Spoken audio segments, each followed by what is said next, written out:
Welcome to r/Entitled People, where we share stories from your lives about people who think the rules don't apply to them, and they should get what they want. Thank you, friends, for subscribing to the channel, and for so many likes. And today we have 3 great stories, so subscribe, hit the like button, and let's begin.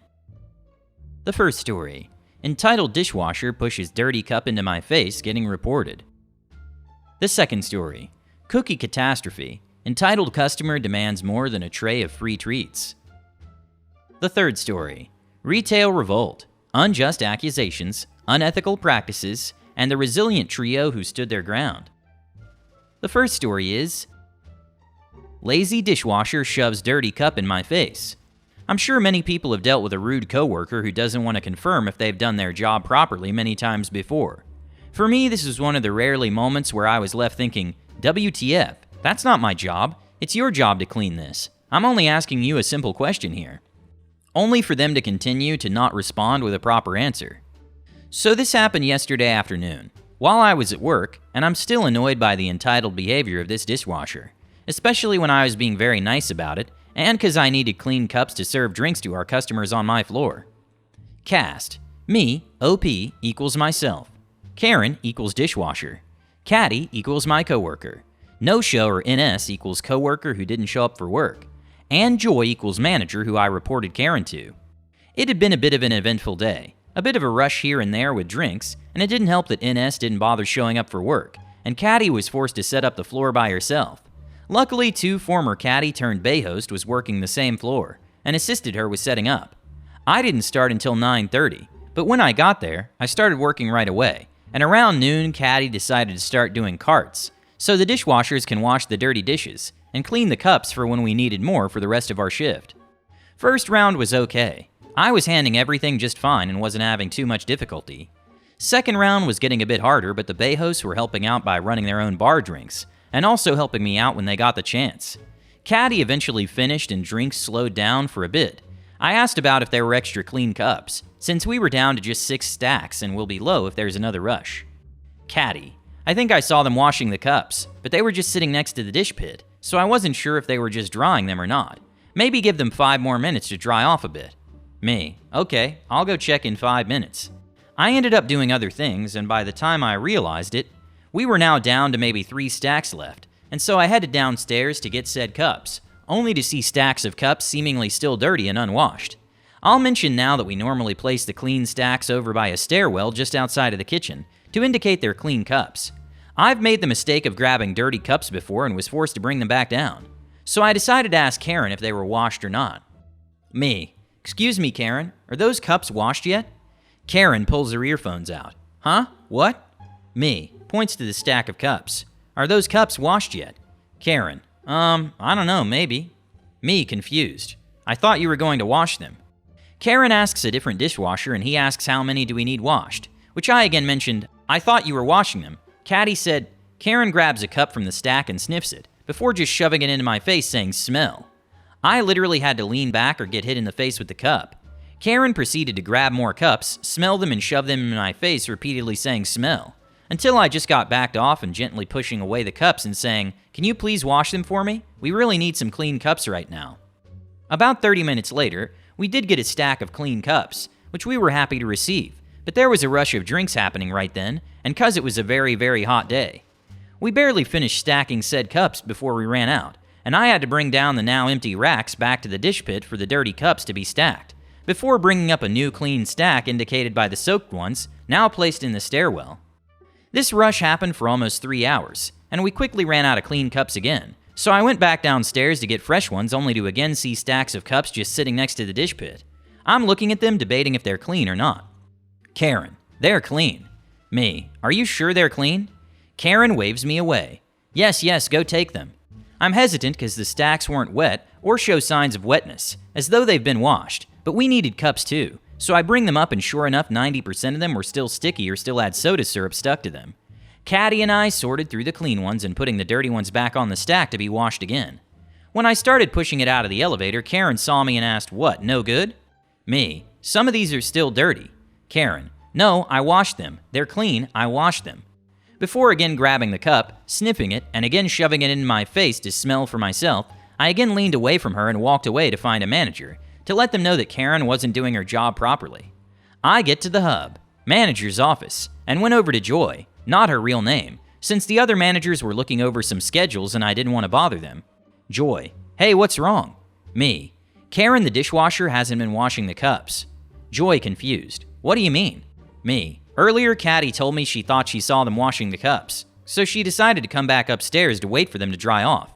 But when I came down to get them, they weren't where they're supposed to be if cleaned. Then when I asked Karen myself, she acted like she didn't know if they were clean or not, and instead grabbed the cup, sniffed them, and just pushed it into my face expecting me to smell it." Joy: "Why would she do that? She's supposed to know if they're washed or not. I'll go speak with her. Thanks for letting me know."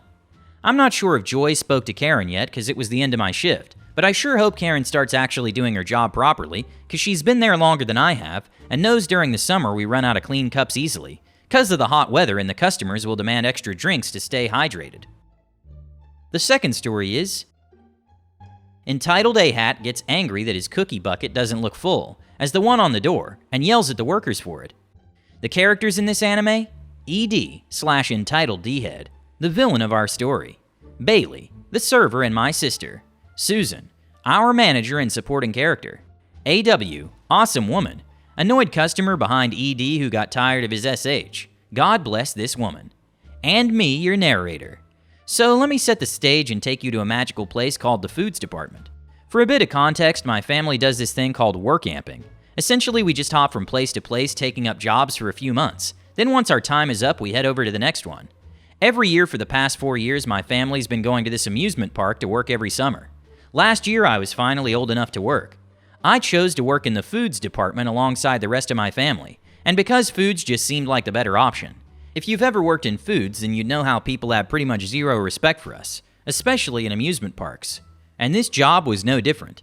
So on this day, I was working in the cookie stand. The cookie stand was a bit different from the rest in the way it was set up. It wasn't really a stand per se, it was more like a small building. So I'm running the register on this day, and my sister was working as a server. Her job was to put the cookies in cups, buckets, and trays, get people the couple other sugary sweets we had in there, and decorate the cookies if need be. So in this stand, we have this thing called a cookie bucket. Essentially, this was a bucket that came with an entire tray of fresh, bite-sized chocolate chip cookies. Mind you, an entire tray was about 48 cookies. There are a couple things I feel like I really need to stress here. A, these cookies were bite-sized. B, the cookies were fresh 98% of the time, meaning they were very soft. And D, 48 cookies in an entire tray. I cannot stress that enough. 48. Keep that number in the back of your head. So this park was giving out free cookie bucket coupons to certain season pass holders on this day. I still haven't the slightest clue on who thought that was a good idea, but I digress. Due to that, and it being the first day of the summer, everyone decided they wanted their cookie buckets on that specific day. Once again, no idea why. So we were absolutely packed all day. We had a line out the door. And today was both me and my sister's first day. This day already sucked. Not only were we filled to the brim with customers, but the effing register didn't work for about 1 to 2 hours, so we couldn't take cards for that entire time.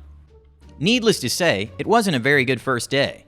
And little did we know that someone was going to make that day significantly more annoying. Enter Entitled D-Head. We're doing our thing. Cookie buckets are selling like crazy. By this time, the register was working again, and me and my very new sister are trying to figure stuff out. Then she gets the customer from hell.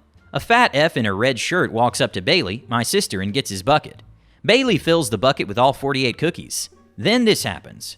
Note, not everything will be 100% verbatim because this took place last summer. Entitled D-Head. Why is this only half full? Bailey. The cookies are warm and fresh, so it's going to seem like it's only half full. But I can reassure you there's a lot of cookies. Entitled D-Head. But the picture on the door says the buckets are filled to the top. Bailey. That picture is just for show, sir. The buckets have 48 cookies. Entitled D-Head. Now starting to yell. But the door says they're filled to the top. They argued back and forth over it for a bit, and then he waddled his way over to me. And when I tell you I was dreading this. Entitled D-Head. This is BS. Me nervous but trying to keep my customer service persona together. I'm sorry, there's nothing I can do. I'm just the cashier. Awesome woman. Come on, you're holding up the line. Just take the bucket already. God bless this woman. He complains a little more. Can't really remember what was said. Finally, Bailey's had enough. She angrily walked over to the phone next to my register to call our manager. Bailey in a peeved off tone. "Hello, Mrs. Susan. There's a man down here who's complaining about his cookie bucket." They exchange a few words, then she hangs up. Our manager, Susan, comes down and some words are exchanged. She caves in and gives this man another half tray of cookies, because apparently 48 just isn't enough. He gives me his ticket and leaves. Mind you, he got these cookies for free. He didn't even need to pay because of his coupon. So he caused an entire scene over 48 fresh and free cookies because it wasn't overflowing with cookies like the picture on the door. Our manager left and me and my sister went back to work. Immediately after he closed the door, I quietly muttered "a-hole" to myself so that nobody would hear. Needless to say, my first day at my first job will be a day I'll never forget. The third story is, we all quit on the spot.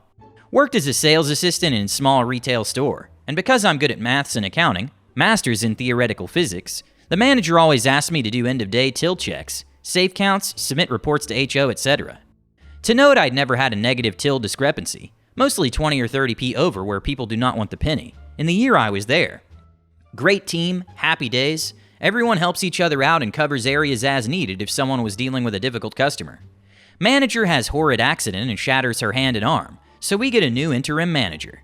First day of new manager says my till was down 20 pounds. I ask if she wouldn't mind double checking as this would be the first time. Reams me for saying she can't count. I think maybe I shouldn't have asked, but then didn't hear anything back after she went back to the office. Next shift she calls 20 minutes before I start to say not to come in as she had to change the rota. Normally you get paid the first 2 hours of your shift if it gets canceled, with less than that time before it starts to cover travel costs, so no biggie. Next shift she's not in, and it's just me and the assistant manager on closing. Great day, just busy, so when we close and finish tidying we're already 20 minutes past clocking off and still have safe count to go. No overtime paid. Assistant manager asks me to do safe check while she closes the last till. Safe is up nearly 400 pounds from previous day end-of-day report, so following protocol I have to file the report to HO when the discrepancies are over 250. Next shift I get called into new manager's office and absolutely grilled for 20 minutes on what the hell do I think I'm doing by sending reports to HO about discrepancies. Apparently she noticed that the safe was up the day before, but fudged the report to not have to explain where the money came from. It turned out that the 400 pounds came from the petty cash that had somehow been merged with the takings, even though they're different safes. I take the grilling as CBA to argue and get back to work. Next shift all hell breaks loose. Assistant manager tells me that she has been handed a written warning from HO for the fudging of the safe count report that the new manager did. My sales assistant friend gets a verbal warning from manager halfway through the day for socializing on the job. Regular customer who's quite old, but likes to come in and say hi, ask about our mums, etc. We've always tried to chat as much as we can with her, as she just seemed alone, and it's not even like we were busy and they were talking for a max of 10 minutes. Never been an issue before. End of day comes along and manager tells me my till is down 35, and this time it's coming out of my hours. You cannot do this in the UK. She heads back into office and it's just the three of us standing there fuming.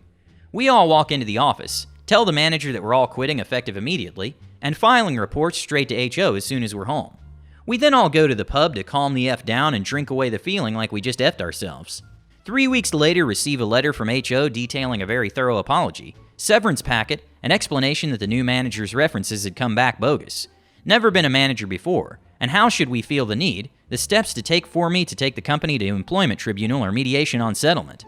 Assistant manager is now manager, and my friend that quit with us got his job back with raise. I took the money as I was at uni and got a different job, and occasionally went back and moved SH about the store to peeve my mate off. Hit the like button and subscribe to the channel. See you in the next video.